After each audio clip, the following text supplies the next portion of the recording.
Good morning Delhi. बहुत स्वागत है आपका हमारे इस खास बुलेटिन में। चलिए जल्दी से नजर डालते हैं आज की अहम और बड़ी खबरों पर। जम्मू कश्मीर से बड़ी खबर आई है, जहां जम्मू कश्मीर के कठुआ जिले में आतंकवादियों ने सेना की गाड़ी पर हमला कर दिया, जिसमें 5 जवान शहीद हो गए हैं और कुछ घायल भी हैं।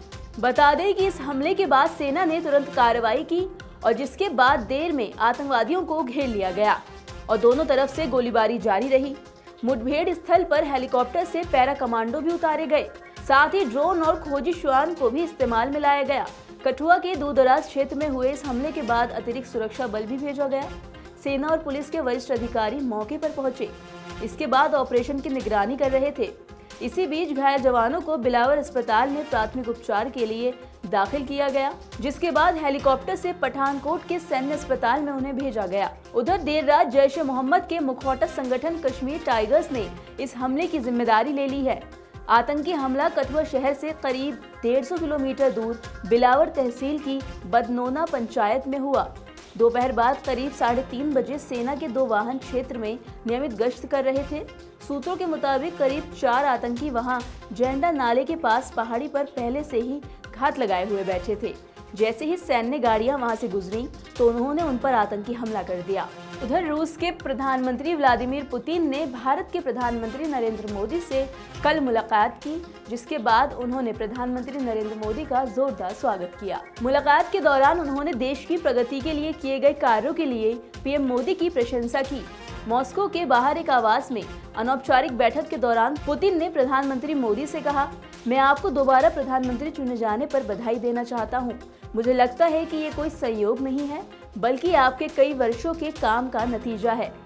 साथ ही पुतिन ने कहा, आपके विचार अपने हैं, आप बहुत ऊर्जावान व्यक्ति हैं जो भारत और भारतीय लोगों के हितों में परिणाम हासिल करने में सक्षम हैं। साथ ही उन्होंने कहा कि परिणाम स्पष्ट हैं। साथ ही एक समाचार एजेंसी ने पुतिन के हवाले से कहा कि भारत दुनिया की तीसरी सबसे बड़ी अर्थव्यवस्था है।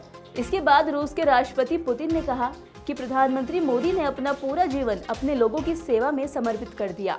मॉस्को के बाहर आधिकारिक निवास पर चाय की चुस्की लेते हुए दोनों राष्ट्र अध्यक्षों की अनौपचारिक बैठक के दौरान पीएम मोदी ने अपने देश में हुए हाल ही के चुनावों को याद करते हुए कहा कि भारत के लोगों ने उन्हें मातृभूमि की सेवा करने का मौका दिया है।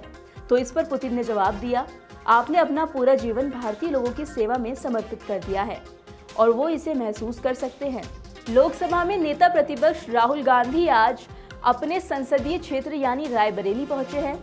आपको बता दें कि वो वहां गेस्ट हाउस में कार्यकर्ताओं के साथ एक मीटिंग भी करेंगे। सुबह 9:30 बजे राहुल गांधी फुर्सतगंज एयरपोर्ट पहुंचे, जहां से वो सड़क मार्ग होते हुए भूएमयू गेस्ट हाउस गए हैं। गेस्ट हाउस में राहुल गांधी पार्टी के कार्यकर्ताओं से मुलाकात करेंगे। वो कार्यकर्ताओं की बात को सुनने के साथ जिले में विकास कार्यों पर भी चर्चा करेंगे। बता दें कि गेस्ट हाउस में जनता से भी मुलाकात होगी। इसके साथ ही राहुल किसी भी क्षेत्र का भ्रमण कर सकते हैं।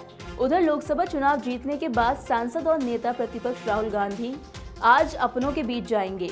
लोकसभा चुनाव जीतने के बाद राहुल का अपने संसदीय क्षेत्र का ये दूसरा दौरा होगा। इस दौरान वो न सिर्फ अपनों का दुखड़ा सुनेंगे, बल्कि जिले के विकास की हकीकत को भी जानेंगे। साथ ही राहुल के अपने मां सांसद सोनिया गांधी की निधि से जो काम हुए हैं उनके बारे में भी जानकारी लेंगे। आपको बता दें कि सांसद राहुल गांधी के 1 दिवसीय दौरे की सभी तैयारी पूरी हो चुकी है। साथ ही संभावना है कि भूएमयू गेस्ट हाउस में बैठक के दौरान संगठन को और ज्यादा ताकतवर बनाने पर चर्चा होगी।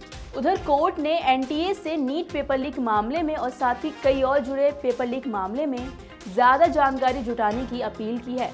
जैसे कि कोर्ट ने कहा है कि पेपर कब तैयार करते हैं और पेपर कौन तैयार करता है, इन सब की जानकारी हमें चाहिए।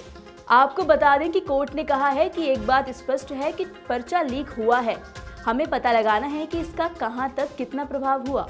अगर ऐसी स्थिति है कि पेपर लीक की पूरी परीक्षा प्रक्रिया पर व्यापक प्रभाव पड़ा है और इसका लाभ उठाने वालों को अन्य लोगों से अलग चिन्हित करना संभव नहीं है, तो दोबारा परीक्षा का आदेश देना पड़ सकता है। उधर शीर्ष अदालत ने कहा कि अगर परीक्षा की शुचिता भंग हुई है तो दोषियों की पहचान करना संभव नहीं है, तो दोबारा परीक्षा का आदेश देना ही पड़ेगा। लेकिन अगर ऐसा नहीं है तो दोबारा परीक्षा का आदेश देना ठीक नहीं होगा, क्योंकि इसमें 23 लाख से ज्यादा छात्रों का भविष्य जुड़ा हुआ है। साथ ही कोर्ट ने पेपर लीक के प्रभाव और व्यापकता का पता लगाने के लिए नेशनल टेस्टिंग एजेंसी यानी एनटीए से पेपर लीक का वक्त और तिथिवार ब्यौरा मांगा है। और ये भी पूछा है कि कितने केंद्रों पर इसका प्रभाव पड़ा। साथ ही कहा कि कितने लोग चिन्हित हुए हैं जिन्होंने पेपर लीक का लाभ उठाया और उनके खिलाफ क्या कार्रवाई की गई है।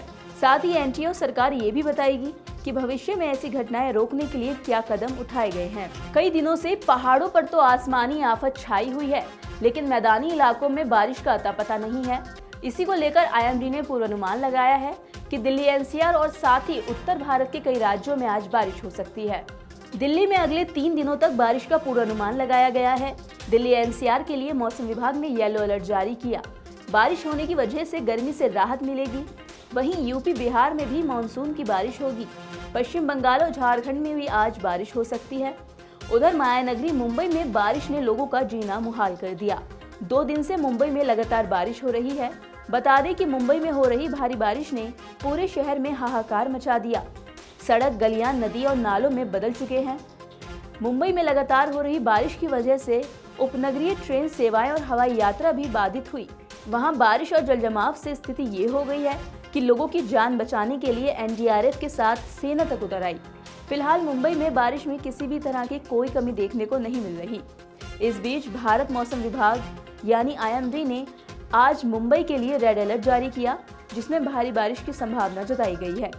तो हमने आपको दिखाई वो बड़ी खबरें जिन पर लगातार हमारी नजर बनी रहेगी। ऐसी खबरें देखने के लिए और इनका अपडेट लेने के लिए जुड़े रहिए नवोदय टाइम्स पंजाब केसरी के साथ।